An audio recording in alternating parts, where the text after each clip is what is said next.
It's been less than 2 months since the gaming world lost John Bain, TotalBiscuit, the cynical Brit, who sadly passed away at the young age of 33. After years of battling cancer, John finally lost his battle in May, something that took many fans by shock, mainly because his last tweets leading up to his passing seemed hopeful, but unfortunately, things obviously took a turn for the worse. Since then, there's been a lot of people publishing their thoughts on one of gaming's loudest voices, with many sharing the memories they had with John, from him inspiring so many content creators to fans remembering the numerous videos and streams John's made. But unfortunately, while a lot of the stories and conversations about John Bain have been positive, there have been a loud minority celebrating his passing and trying to dismantle his legacy. Previously, we discussed back in May the disgusting remarks a former BioWare developer made, David Crooks, posting only hours after the news dropped of John's passing. Weird, the world just felt a little bit better sometime around an hour and a half ago. Maybe it was just those new running shoes I got for my run home. Oh wait, I know, it's because TotalBiscuit died. Hey everyone, watch this. I know it's rude to piss on someone's grave, but these axes aren't going to grind themselves. This fool ended up making his account private, and even BioWare's GM had to comment and point out this was a former employee who does not share their values. Although soon after, a current BioWare developer made some sketchy remarks about John Bain. Besides these developers, there was a loud minority of other developers making unfortunate and foolish remarks, like Jessica Price, the now fired Guild Wars 2 writer, who has been at the center of a new controversy which involves her attacking respectful community members and getting terminated for her attack, which she has since decided to attack her employer and make sexism accusations, pretty much trying to turn herself into the victim, which if you read Polygon or BuzzFeed's biased take on this, well, you're probably going to agree with that. Anyway, following John Bain's passing and the numerous toxic people celebrating that, his wife Genna Bain has finally made a public statement, which really just makes me sad and disappointed in people. She wrote on Twitter just days ago, "Each breath today is one that TotalBiscuit was never offered. I see you.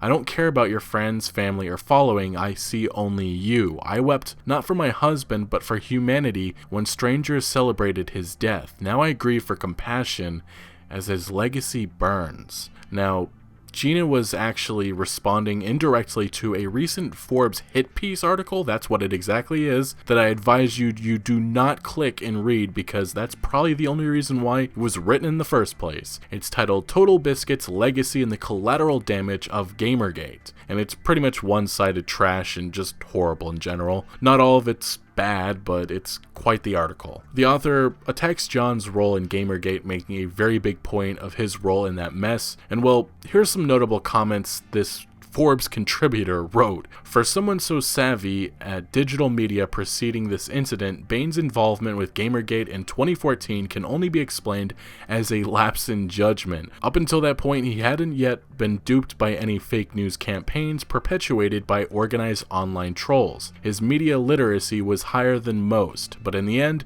it was not enough to keep Bain from becoming the perfect, useful idiot in a troll agenda." And then there were some other comments that I'm going to bring up. "Unfortunately for Bain, his star power, white male privilege, and massive fan base of more than 1 million could never change the narrative to the issue he wanted to discuss. Further, this mistake would eternally brand him as the face of a troll movement whose main claim to fame was making headlines for privacy breaches, hacking, and various online crimes, including harassing women out of their homes and threats of gun violence." Part of why Bain criticized Sarkeesian often had to do with her being viewed as a somewhat of an equal or a rival. The vocal olds, especially of the progressive variety, can't see Bain as anything other than the alleged leader of the biggest online harassment campaign they've ever witnessed. However hyperbolic and wrong that image of him may be, his best bet is if his wife works to repair Bain's reputation, but it is unclear if she is up to the challenge or even wants or thinks she needs to make amends. And finally, the last one I'll bring up is the closing paragraph, which says, "One of the most important things to Bain, according to Breslow, was his reputation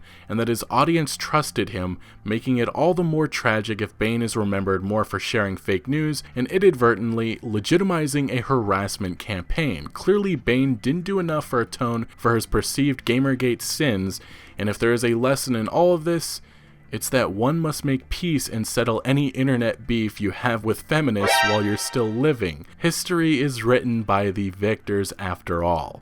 I also just love how this author points out she tried reaching out to Genna Bain for comment on this hit piece. Overall, this author pretty much just wanted to make a piece on Gamergate and how John's ethics in journalism argument was wrong, and also how he was responsible for people being toxic morons. I'm not going to get into the Gamergate mess at least too much, but I will say there is a lot of misinformation that the media and some people like to keep pushing. Additionally, let's not act like there are just toxic morons on one side, because what's happened following John's passing and the harassment people have sent Genna Bain's way is disgusting. But yeah, this Forbes article is really something, and the author of it has responded to the obvious criticism she probably knew from the start she'd be getting by saying on Twitter, "Really disappointed to see the false narrative that I somehow bullied a widow, because I tweeted at her once and emailed TotalBiscuit's PR once. If anything, this would have been a great opportunity for Genna Bain to come forward and say, no, don't harass this digital culture reporter, don't dox, try to get her fired.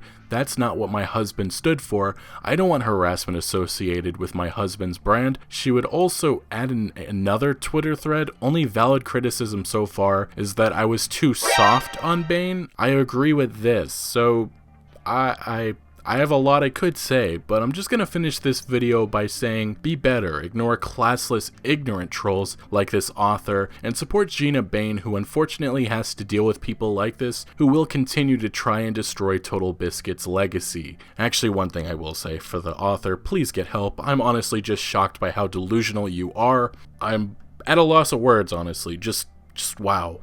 Using the victim card when attacking a man who cannot defend himself and a widow who is still grieving. There are truly some sick fucking people in this world, but congrats to this hit piece article Forbes author, who I won't name as I don't feel like giving you any more of the attention you desperately want. Anyway, thank you for watching, thank you for joining me, make sure to leave a like, and I shall see you later.